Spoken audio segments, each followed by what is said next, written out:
नमस्कार मेरे प्यारे बच्चों। PNS memorial school online classes में मैं पूजा सिंह आपका हार्दिक स्वागत करती हूँ।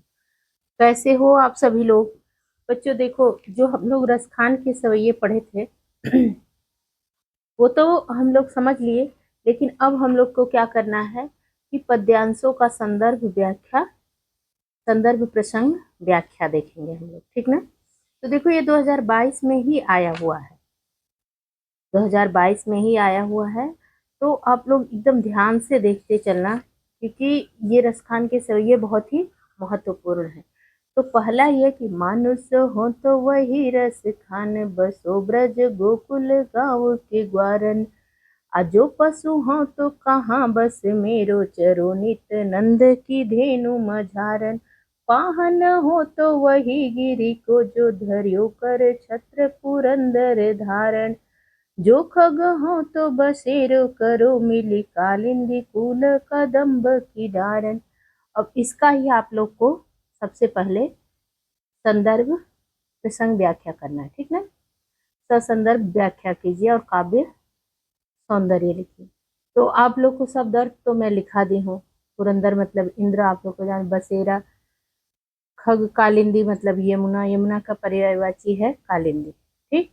तो अब कुछ इसमें से आप लोग के लिए कुछ भी ऐसा होगा तो वो आप लोग नोट डाउन कर लेना, ठीक है।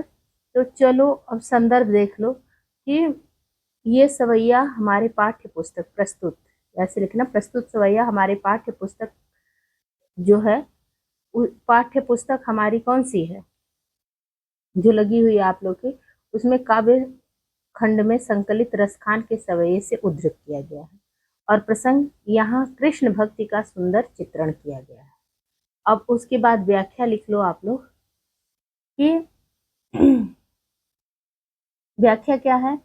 कृष्ण के अनन्य भक्त, कृष्ण के अनन्य भक्त थे कौन? रसखान।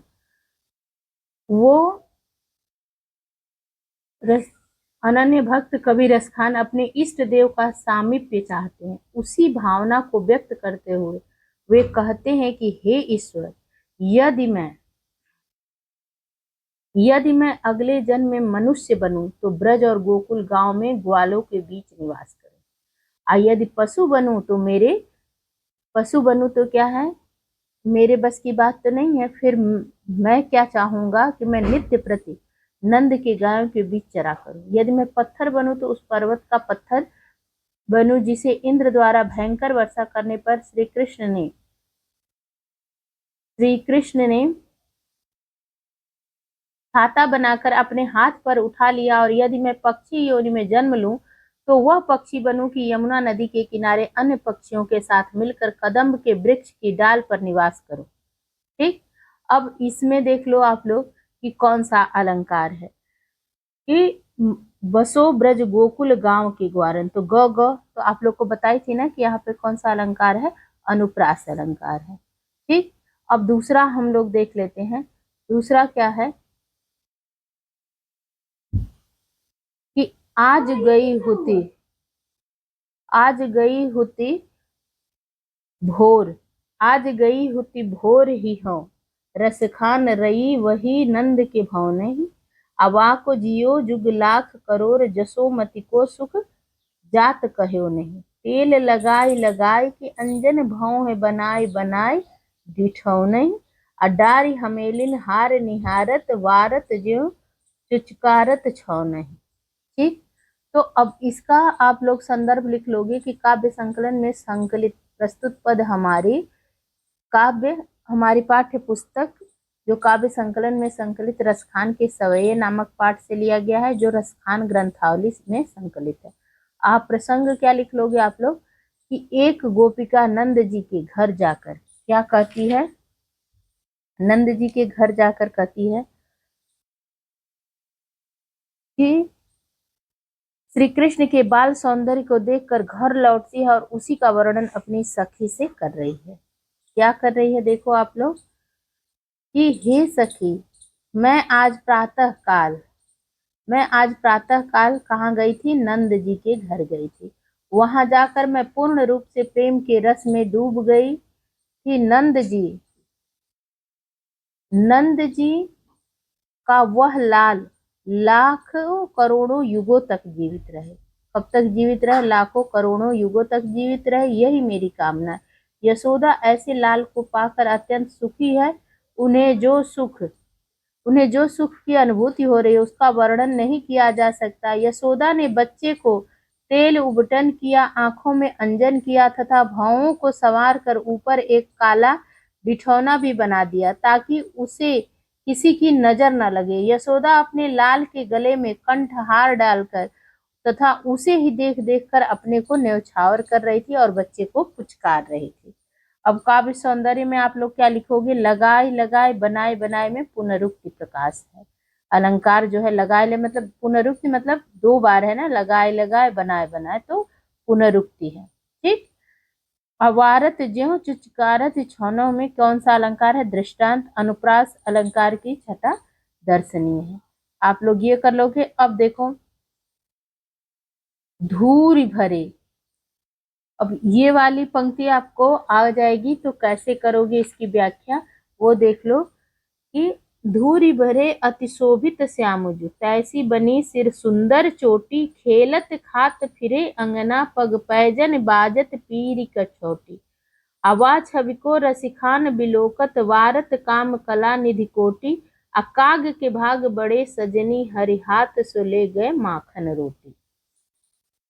तो देखो अब इसका संदर्भ तो अब आप लोग कर लोगे, संदर्भ तो बताने की जरूरत है नहीं।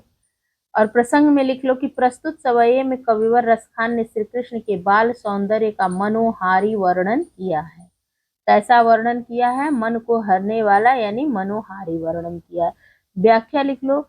एक सखी दूसरी सखी से श्री कृष्ण के बाल सौंदर्य का वर्णन करते हुए कहती है कि श्री कृष्ण धूल में भरे हुए अत्यधिक सुशोभित हो रहे हैं। क्या हो रहे हैं?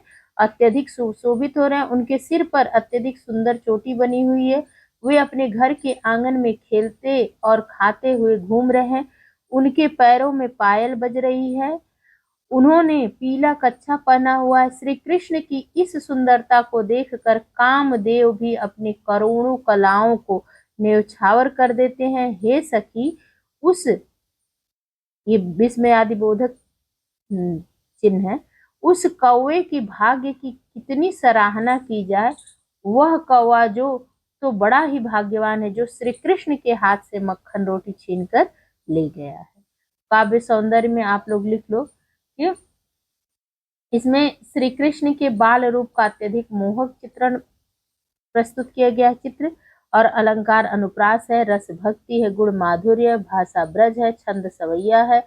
भाव साम्य क्या है कि ऐसे ही मतलब भाव साम्य में ये होता है ना कि इसी भाव से महाकवि सूरदास ने श्री कृष्ण के बाल रूप के अनेक चित्र खींचे। तो ये आप लोग नहीं लिखना, ये रहने दो, इतना ही आप लोग कर लेना। ठीक है। अब अगला देख लो आप लोग कि जा दिन ते वह नंद को छोहरा या बनधेन चराई गयो है मोहनी तानन गोधन गावत बेनु बजाय रिझाए गयो है वा दिन से कछुटोना सोकर रसखान हिये में समाई गयो है कौन काहू की कानी करे सिगरो ब्रज वीर बिकाई गए है। तो अब इसका संदर्भ आप लोग कहानी मतलब लिख लेना, मर्यादा का पालन, सिगरो मतलब संपूर्ण। जो आप लोग को नहीं आता है शुरू में ही लिखा दियो तो इसकी जरूरत नहीं है। संदर्भ आप लोग कर लोगे। प्रसंग चलिए कर लेते हैं हम लोग कि इसमें ब्रज की गोपियों पर श्री कृष्ण के मनमोहक प्रभाव का सुंदर चित्रण हुआ है। एक गोपी दूसरी गोपी से कहती है, क्या कहती है? अब व्याख्या में देखिए आप लोग कि हे सखी, जिस दिन से वह नंद का लाडला बालक इस वन में आकर गायों को चरा गया है तथा अपनी मोहनी तान सुनाकर और बंसी बजाकर हम सबको रिझा गया है, उसी दिन से ऐसा जान पड़ता है कि वह कोई जादू सा करके हमारे मन में प्रवेश कर गया है। ठीक, इसलिए अब कोई भी गोपी किसी मर्यादा का पालन नहीं करती। उन्होंने तो अपनी लाज शर्म त्याग दी है। ऐसा मालूम पड़ता है कि संपूर्ण ब्रज ही उस कृष्ण के हाथों क्या हुआ है, बिक गया है। अब यहाँ पर आप लोग लिख लो काव्य सौंदर्य की भाषा ब्रज है, शैली मुक्तक है, छंद सवैया है, रस श्रृंगार है, अलंकार कौन सा है? अनुप्रास है। अब अगली पंक्ति हम लोग देख लेते हैं कान भये बस बांसुरी के, कान भये बस बांसुरी के, अब कौन सखी हमको चाहिए, निसदौस रहे संग साथ लगी, यह सौतीन तापन क्यों सहिए, जिन मोह लिए मनमोहन को, रसखान सदा हमको दहिए, मिली आओ सबय सखी, मिली आओ सबय सखी, भाग चले अब तो ब्रज में बसुरी रही। अब आप लोग इसका संदर्भ तो कर लोगे, ठीक है, संदर्भ तो आप लोग कर लोगे। प्रसंग, भगवान श्री कृष्ण का बांसुरी के प्रति सम्मान देखकर गोपियां बांसुरी से ईर्ष्या कर रही हैं और आपस में बातचीत कर रही हैं।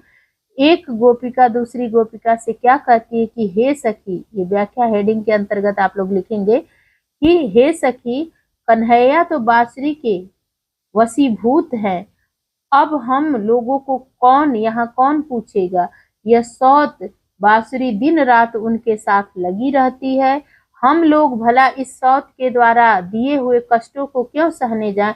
जिस बांसुरी ने मनमोहन श्री कृष्ण को ही मोह लिया है, वह हमको सदैव जलाती ही रहेगी, इसलिए आओ अब हम सब मिलकर ब्रज को छोड़कर भाग चलें, अब तो ब्रज में केवल बांसुरी ही रहेगी, अब हम लोगों का यहाँ काम ही क्या है। ठीक, अब आप लोग यहाँ पर क्या करोगे कि काव्य सौंदर्य में लिख लो कि इस पद में गोपिकाओं के सौतिया डाह का बड़ा ही स्वाभाविक चित्रण है, अनुप्रास अलंकार है, ठीक है, ये नहीं लिखना आप लोग।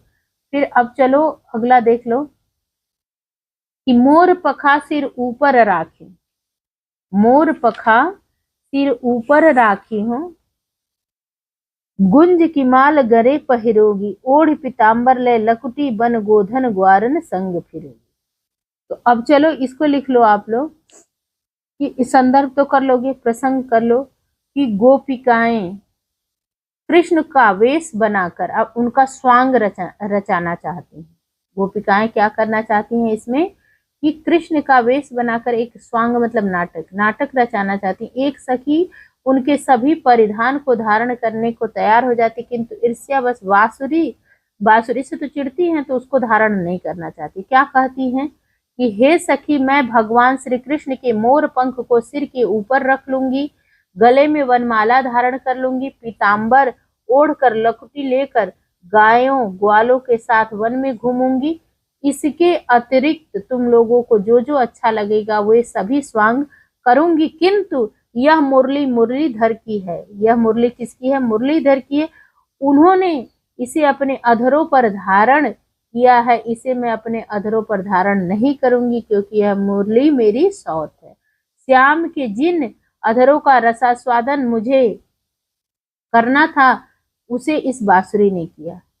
तो यहाँ पर काव्य सौंदर्य में यमक अलंकार लिखोगे आप लोग कि अधरान धरी अधरान धरोगी में अलंकार कौन सा? यमक अलंकार, और अनुप्रास अलंकार भी यहाँ पर है। ठीक, अब हम लोग कवित्व का देख लेते हैं।